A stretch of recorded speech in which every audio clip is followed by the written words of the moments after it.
প্রিয় বন্ধুরা, ভাই দাঁড়ান, ধাক্কা দিবেন না। এই রাসূলের একটা হাদিস শুনে যাই। রাসূল সাল্লাল্লাহু কী বলছে, রাসূলের কথা শুনে যায় এবং শেয়ার করে অপরকে জানিয়ে দেই সওয়াবের নিয়তে।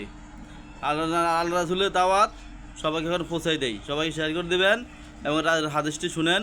আর রাসূল পাক সাল্লাল্লাহু আলাইহি সাল্লাম বলেছেন, যে ব্যক্তি শুক্রবারে 5টি কাজ করবে, আল্লাহ পাক তাকে জান্নাতে নাম ঘোষণা করবেন।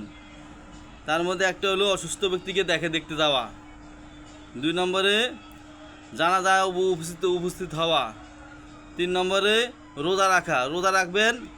রোজা রাখলে কমপক্ষে 2 থেকে 3টা রোজা রাখবেন। শুক্রবারে একটা রোজা রাখবেন না।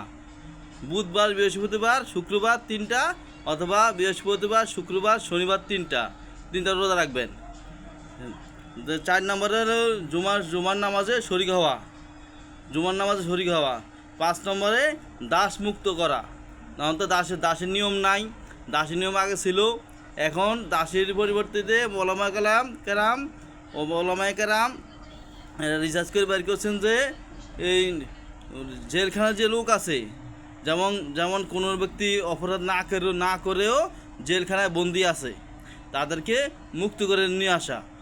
এই 5টি কাজ করলে আল্লাহ পাক তাকে জান্নাতের নাম ঘোষণা করবেন।